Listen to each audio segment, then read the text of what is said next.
Hello po, Tita Darlene. Hello po, Tita Darlene. Thank you so much po. Hello, it's me, Darlene Vlog.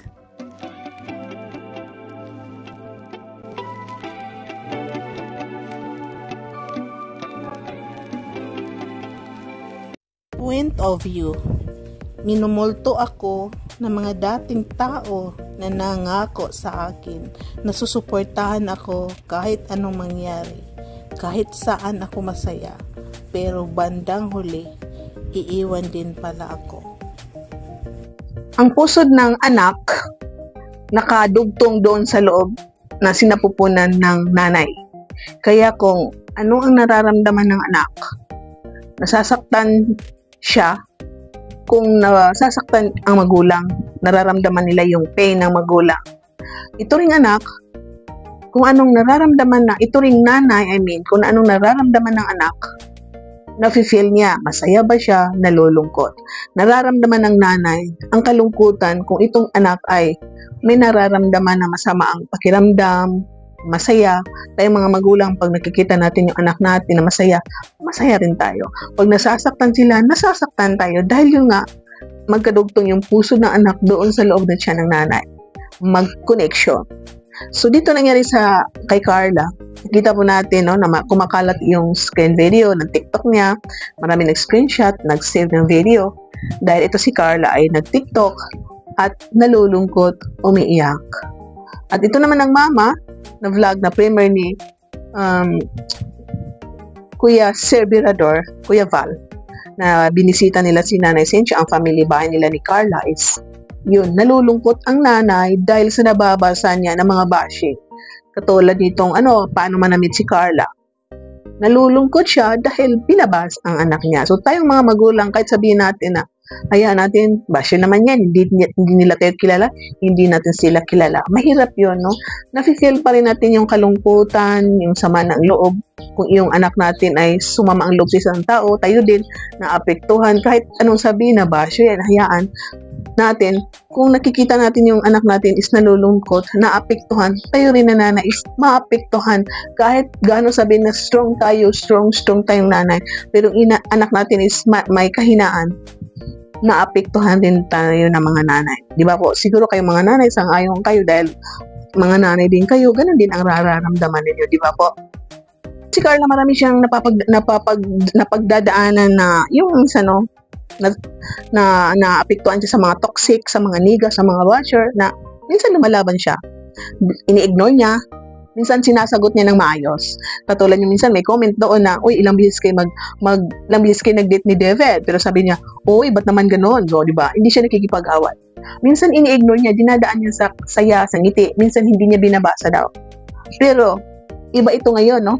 Nakita natin ito sa video na sa TikTok niya na may sinasabi niya na point of view. Kamo ang sabi niya sa TikTok. Ano ang sabi niya ulit? Basahin natin. Ito yung pagkasabi niya sa kanyang TikTok na POV, point of view. Minumulto ako ng mga dating tao na nangako sa akin na susuportahan ako kahit anong mangyari, kahit saan ako masaya. Pero bandang huli, iiwan din pala ako. Marami. Mga dating tao. So, siguro kahit hindi na-mention ang mga pangalan nila, mayroon tayo minsan naiisip tayong mga nagmamahal sa Jumcar, nagmamahal kay Carla, may naiisip tayo.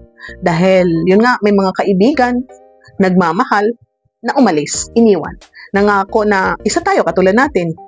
Huwag kang mag-alala, Carla, sasamahan kita hanggang dulo. Nandito lang kami, nagmamahal, sumusuporta sa'yo hanggang sa dulo, hanggang kayo ikasal ni Jomar.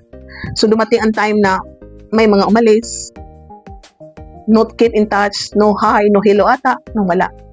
Pero minsan, may mga minsan na napapanood na, mahal pa rin nila si Carla, si Jomar.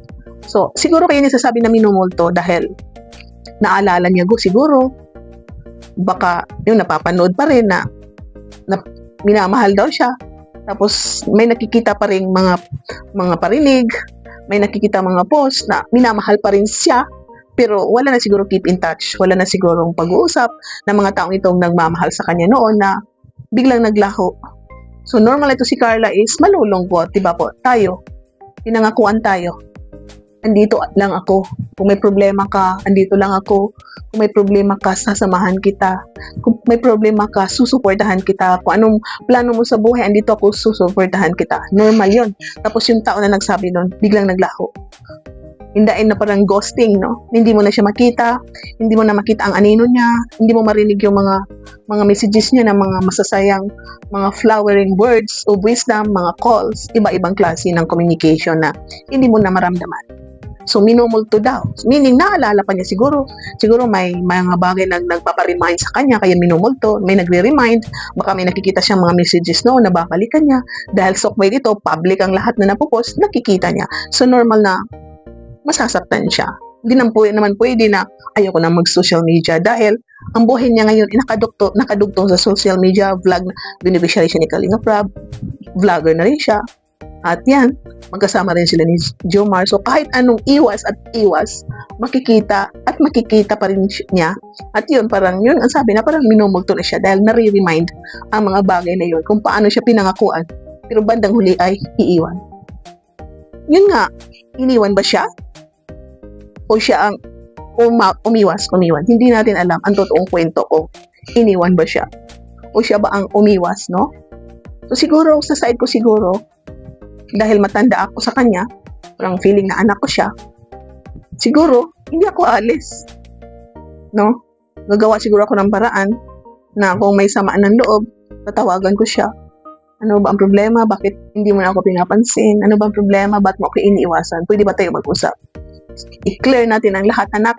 Ano ba ang sama ng loob mo sa akin?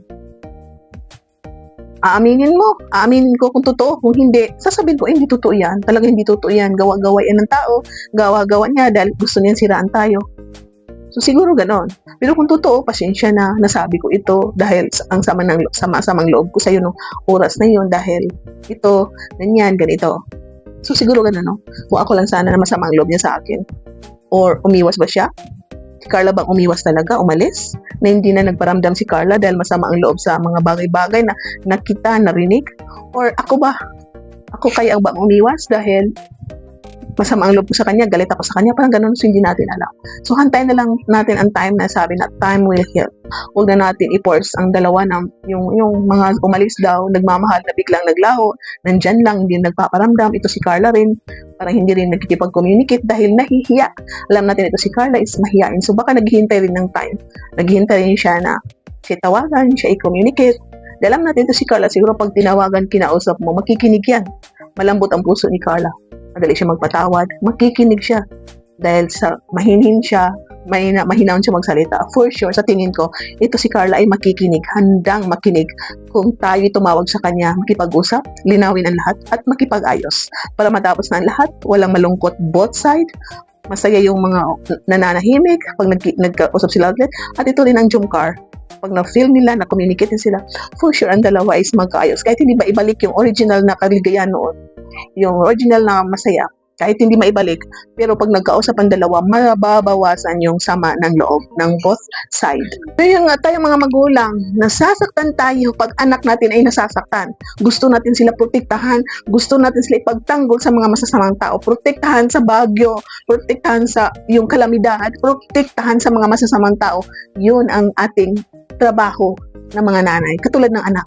Nakita siguro to ni Carla, no, na si Senchay na apektuhan sa kalungkutan na kanyang nararamdaman. Nakita siguro ni Carla doon sa primer na nasaktan siya sa napanood niya na ang nanay niya pala ay nasasaktan dahil sa mga basher. So kayo mga basher, kailan kaya kayo hihinto? Masaya kayo sa inyong mga komento na pagbabash sa mga pisikal, sa kaanyuan, sa pananamit, sa kahinhimahinhin, sa mga galaw ni Carla. Nakikita ninyo na gusto ninyo i-perfect ang isang tao. Nobody's perfect. Kahit ganyan ang kasuotan niya, siya pa rin na maganda. Bagay sa kanya. Huwag nyo pilitin si Carla na magsuot ng mga gusto ninyo isuot sa public na kaseksihan, cleavage, mga hot dress, na mga OOTD na gusto niyo, expectation niyo na makita kay Carla na ayaw niya. Hayaan natin ang bata magsuot kung saan siya komportable, saan siya feeling okay sa kanyang kasuotan. Hindi naman siya nagugubad. Hindi naman nagsusuot ng basahan. She is wearing a good dress para siya ay komportable. Hindi para kayo ay i-placed. She is placing herself wearing a good dress that she felt comfortable and happy. Hindi yung para magsuot siya ng mga sexy na dress na gusto ninyo na ayaw niya. Bas kayo ng bas. See what happened? Malungkot ang nanay ni Carla. Nalulungkot si Carla sa nakikita niya sa nanay niya. Naapektuhan. Kayo, hindi kayo naapektuhan? Let's see. Mga nanay kayo. One day, mga anak niyo i-bash. What? Anong ma-feel niyo? What you will feel? Kayo din ang mga anak. What you will feel na mga nanay ninyo ay mga basher. Not good. So please, change sa mga pangkatoksikan niga. Change in a good way. Change in a positivity. Good vibes. Be a good person. Not for being a human. Also okay din. But for the God. For the Lord.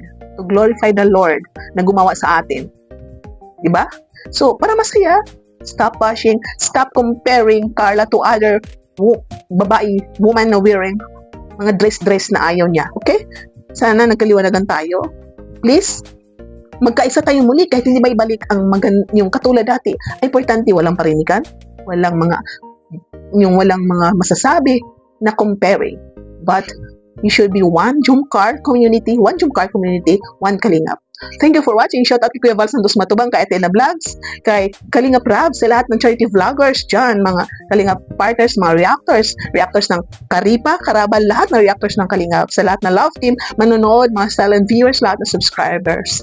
Please like my video, pakishare, comment down ng mga magagandang bahay, at subscribe please. Don't skip ad para makareview nyo po tayo. Thank you so much. Shout out sa lahat ng Kalingap partners, no? Kuya si Sir Birador, kasama ko sa Kalaba, Kuya Noli, sa lahat ng love teams, Jumcar community, Jumcar fans for life, solid Jumcar supporters, Jumcar 23, hello.